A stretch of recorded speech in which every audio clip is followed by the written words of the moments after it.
Je voulais remercier donc les collègues pour l'accueil, en particulier tout le travail mené par Rodica, et puis les étudiants de master qui sont très investis dans l'organisation de ce colloque et qui me facilitent vraiment la vie au quotidien. C'est pas évident de passer le dernier jour, la dernière séance, on va dire, mais ça a un avantage aussi, c'est qu'en fait, on a une petite histoire ensemble, on se connaît un petit peu plus, c'est quelque chose que j'apprécie beaucoup. Donc, oui, cette communication, elle est préparée à trois et présentée donc avec Muriel qui est à l'écran derrière. Donc, ça va être en trois grandes parties, puis on va essayer de passer rapidement sur les deux premières parties. Ah, il y a le petit décalage, c'est ça? Voilà. Donc, le plan, là, périmètre notionnel, je vais y passer assez rapidement. Les objectifs des médiations biographiques, et puis on essaiera de consacrer la moitié de la présentation à la troisième partie, médier les savoirs éducatifs et savoirs plurilingues. Donc, la petite introduction très générale, ce n'est pas un programme de recherche qu'on présente, ce sont des expériences de pratiques formatives et pratiques de recherche dans différents contextes. Donc, on partage toutes les trois un intérêt personnel commun et continu pour les interactions entre langue, biographie et formation. Donc, on aura l'occasion d'y revenir. On va avancer. Pareil, donc c'est juste le titre. Voilà, alors, la démarche biographique, enfin en tout cas, un des intérêts pour moi avec Léonie, je suis donc enseignante en sociolinguistique et sociodidactique notamment. J'ai la formation donc initiale et aussi formation continue et ponctuellement j'interviens aussi à l'INSPE. Donc, dans ce contexte-là, dès le début, en fait, de mon expérience là-bas, j'ai mesuré un écart très impressionnant entre le discours de valorisation de la diversité linguistique, à partir de l'accord de Nouméa, et les déclarations des étudiants qui disaient vivre leur plurilinguisme comme un problème, voire comme un handicap. Et donc, ce qui m'a amené aussi, au fil des années, je pense qu'on aura l'occasion de le traiter, à chercher des formes de pratiques de recherche plus qualitatives, plus éthiques pour associer en fait les étudiants et les considérer comme des acteurs à tout moment de la recherche. Je ne reviens pas du coup sur sécurisation culturelle. C'est parfait, puisque là, ce matin, Loïc nous a fait une excellente conférence où il a bien développé. Donc, c'est quelque chose qui nous parle et c'est aussi parmi donc le réseau. Muriel, elle va se présenter tout à l'heure. Donc, Elatiana et moi, on travaille avec elle dans le cadre du réseau Paradis, plurilinguisme, art, didactique et société. Et par ailleurs, je collabore donc avec Constance Lavoie, dont a parlé Loïc ce matin. Il a mentionné ses travaux. Je travaille aussi avec elle sur un volet de réflexion aussi méthodologique dans l'analyse de corpus quantitatif de données qualitatives. Et donc, on y voit une reconnaissance des spécificités des étudiants avec donc la visée de réhabiliter le sujet, le jeu, l'estime de soi, et puis donc de médier le sujet, l'institution, les savoirs éducatifs et les savoirs plurilingues, etc. J'y reviendrai, donc je laisse la parole à Muriel. Merci beaucoup. Donc, Véronique, tu me laisses la parole pour cette diapositive en particulier? C'est ça.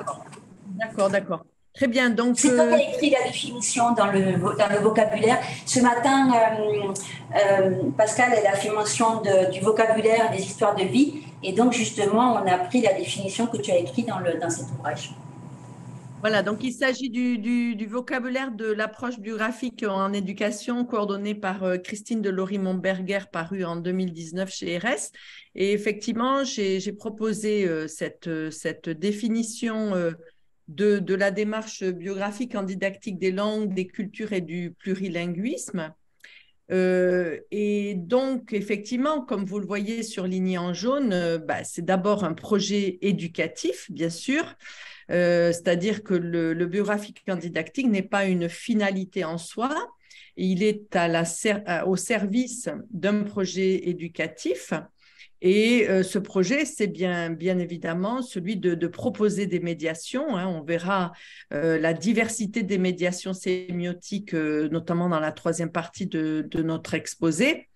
Médiations sémiotiques qui vont permettre à un allophone, un élève, un apprenant, de biographier son plurilinguisme. Voilà, donc premier élément, c'est la mise en récit, la mise en narration de son histoire plurilingue, histoire qui se situe la plupart du temps, comme on le verra, à l'articulation de plusieurs échelles, micro, mésosociale et macrosociale. Deuxièmement, c'est un projet de recherche, action, formation, puisqu'on utilise cette démarche auprès de nos étudiants. En tout cas, dans mon contexte Sorbonne Nouvelle, ce sont des étudiants en M2 qui viennent des 4 coins de la planète. Et c'est d'ailleurs marrant cette expression des 4 coins de la planète, parce que la planète est ronde. De permettre donc à nos étudiants de se former. Donc, j'insiste beaucoup sur cette dimension de construction d'une identité professionnelle de l'étudiant futur enseignant de langue, que ce soit le français, langue étrangère, langue seconde, ou d'autres langues vivantes, tout en prenant en compte d'une part, les éléments formateurs de leur trajectoire plurilingue à eux-mêmes en tant que personnes, et puis de faire de cette conscientisation un vecteur de développement de leur identité professionnelle. Donc ça, c'est un point également très important. C'est à chacun des futurs enseignants de prendre conscience en quoi le plurilinguisme est un vecteur de formation et de construction d'identité professionnelle. Alors, bien sûr, on utilise aussi cette démarche auprès des doctorants et des jeunes chercheurs. Voilà, on est en train de publier un ouvrage là-dessus et donc on voit bien que pour nos jeunes chercheurs venant eux aussi des 4 coins du monde, ça amène un sentiment de légitimité pour aborder une carrière de chercheur. C'est notamment l'un des termes, hein, le terme légitimité qui ressort des corpus étudiés. Et puis, bien sûr, grâce à l'approche biographique, on va documenter beaucoup.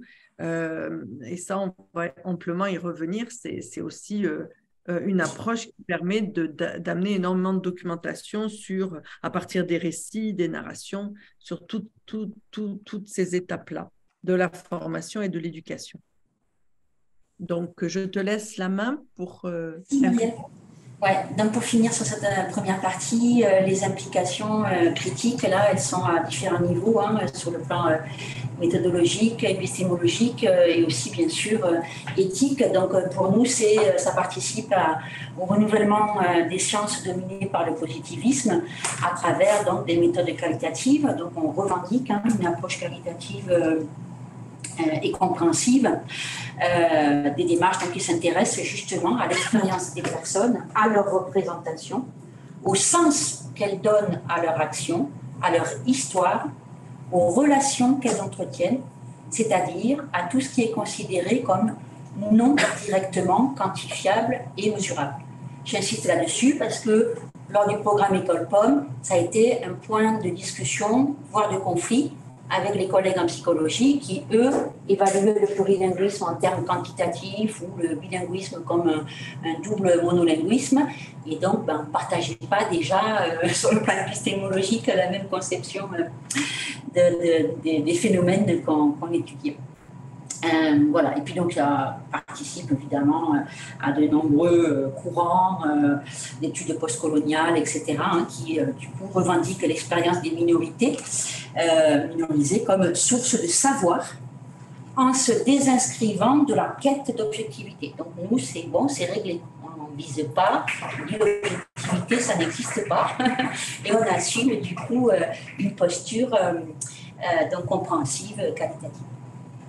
Je vais essayer de passer rapidement là-dessus. Alors, ça, c'était pour une petite diapo, pour résumer mon expérience des besoins d'accompagnement. En Nouvelle-Calédonie, j'ai commencé très clairement il y a 12 ans en fait, parce que j'ai beaucoup cherché, comme je l'ai dit tout à l'heure, des approches, des dispositifs sur le plan pédagogique et formatif qui répondent aux besoins des étudiants et des enseignants. Ça, c'est tout le temps le point de départ et ce qui m'a amené donc, à découvrir et à développer cet accompagnement au fil des années. Donc, le but, c'est de faire de l'espace pédagogique, donc pour moi à l'université, un espace de projection et d'agentivité. Avoir donc des clés de compréhension de situations plurilingues, se situer dans ces pratiques langagières, dans l'héritage familial, très important. Je fais faire beaucoup d'enquêtes dès la première année, dès le premier semestre. Les étudiants vont enquêter dans les familles. Découvrir de nouvelles langues demande un temps de mémoire et de mise en récit de son histoire. Donc, je l'ai dit, pour moi, ça participe à des besoins d'accompagnement, de sécurisation, voire de réparation. Je n'ai pas le temps, je n'ai pas pris des extraits, mais il y a beaucoup de biographies. Les étudiants nous parlent de la colonisation. C'est impressionnant comme c'est présent dans leur histoire familiale et en quoi tout ce travail-là leur permet de faire une forme de thérapie, bref, voilà. Donc, et c'est aussi au final, bien sûr, relier parcours de vie et parcours d'apprentissage et littératie universitaire aux autres espaces sociaux, etc. etc. Alors là, j'ai mis quelques exemples très très rapides. Pour le premier, suis-je plurilingue? Je l'ai choisi parmi plein de questions, mais parce que c'est une des questions qui est souvent posée carrément en début d'écriture. Mais bon, ils ont fait leur récit, puis après ils structurent l'ensemble, et puis donc en début ou en fin, ils se posent la question suis-je plurilingue? Un autre exemple, ça c'était donc quand je travaillais à l'INSPE, et l'ESPE même, en Nouvelle-Calédonie, j'avais les enseignantes de lettres, et pour travailler en didactique de la lecture, je leur ai fait écrire. Je me suis inspirée de l'ouvrage d'Agnès de Sarthe, j'ai oublié le nom. Très beau petit livre absolument génial que j'ai adoré. Comment j'ai appris à lire, et donc je leur ai donné en consigne. Et ça a été absolument génial, tout ce travail. Et après, ça nous a permis de rentrer dans la réflexion sur... Voilà. Et puis, donc, Muriel, elle va nous parler de comment je suis devenue professeure. L'objectif de ces médiations, donc, c'est l'inclusion plurilingue, la prise en compte des expériences, des savoirs, etc. Et puis, donc, en contexte postcolonial, il en était question ce matin. Réussir veut dire aussi s'identifier, se projeter, s'autoriser à réussir dans une histoire scolaire qui cultivait la honte de soi. J'ai rajouté en bas une petite photo de Dewey Gorodé et un extrait d'un ouvrage que j'ai eu la chance de co-diriger avec Jeanne Vernoudon, dans lequel elle nous a fait la préface. Dewey Gorodé, donc, qui est décédé il n'y a pas très longtemps, et le colloque en début de semaine de littérature et politique en Océanie était un colloque en hommage à Dewey Gorodé. Oui, donc merci Véronique. Donc oui, la consigne que je donne à mes étudiants dans le cadre d'un cours intitulé Approche biographique et création multimodale, c'est comment je suis devenue professeur de langue, comment je suis devenue plurilingue. Et donc les résultats, quand j'analyse les corpus, je fais ressortir aujourd'hui 4 résultats que vous voyez sur cette diapositive. Découvrir ou redécouvrir leur histoire individuelle et collective, mais vue au prisme du plurilinguisme et des mobilités, des migrations. Casser des verrous idéologiques, notamment le gros verrou constitué par le modèle hégémonique d'une éducation mononormative et monolingue. Sortir de la doctrine du silence, d'une expression de l'anthropologue Françoise Lorcerie, sur les particularismes culturels et les appartenances, et puis mettre en œuvre des projets en s'engageant dans une action durable en tant que futur enseignant ou en tant qu'enseignant déjà en poste, avec donc une dimension instituante. Donc sur la diapo suivante, on va avoir d'autres notions, la notion de congruence, on pourra y revenir dans la discussion, la notion de performativité de cet enseignant qui va s'investir ou investir, pardon, des formes artistiques plurielles. Et puis, bien sûr, un sujet instituant, c'est-à-dire qui va engager des dynamiques de changement au sein de l'institution. On pourra y revenir. Donc, troisième partie, c'est bon, tu peux passer à la suivante. Bon, c'était pour illustrer un petit peu, c'est difficile hein, d'analyser des corpus aussi impressionnants. Je ne sais plus combien tu parlais tout à l'heure de pages. Moi, j'en suis, je ne sais pas, peut-être 10 000, parce que quand je compte toutes mes biographies et que je conserve les 3 à 10 versions de la biographie écrite, le corpus devient énorme. Alors, bon, ça c'était un extrait, je vais passer du coup, puisque je ne vais pas avoir le temps. Oui, celui-ci. Alors, je vais garder quand même celui-ci, au moins un exemple, et puis après, Muriel prendra l'exemple de son enseignante. Donc, c'est Suzanne, et je précise que tous mes étudiants ici que je cite sont d'accord pour donner leur vraie identité, hein, c'est important. De mes années universitaires, je retire beaucoup de choses, quand bien même j'avais peur de me lancer dans ces études de lettres. J'ai choisi celle-là pour faire écho à des communications que j'ai vues pendant ce colloque. Aujourd'hui, je ne regrette rien. Ces nombreux écrits, dont l'exercice de mémoire et cette biographie langagière, n'ont fait que confirmer ce que je supposais déjà. La langue comme un marqueur identitaire, la langue comme un moyen d'échange, la langue comme un code, la langue comme un moyen de domination. Bon, j'adore parce qu'elle précise, elle le supposait, c'est-à-dire elle avait déjà des intuitions, mais tous les cours l'ont aidé à affirmer, ou en tout cas à conscientiser, à s'approprier des savoirs. Ces nombreux constats n'ont pas toujours été évidents à mes yeux, et surtout parce que je ne me sentais pas quelqu'un d'important pour les affirmer. Ces nombreuses matières m'ont permis de prendre assurance et envie d'aller plus loin dans la recherche du sens. Et c'est d'ailleurs ce qu'on nous demande à l'université. Quand je parle de ma remise en question, j'en parle à tous les niveaux. Les nombreuses questions étudiées sur les langues, les nombreuses réponses qu'on nous offre à travers les études linguistiques, sociolinguistiques, me permettent de m'affirmer en tant qu'être humain. Si c'est pas fort, ça. Par exemple, cette écriture autobiographique m'a permis de me situer aussi bien socialement que moralement.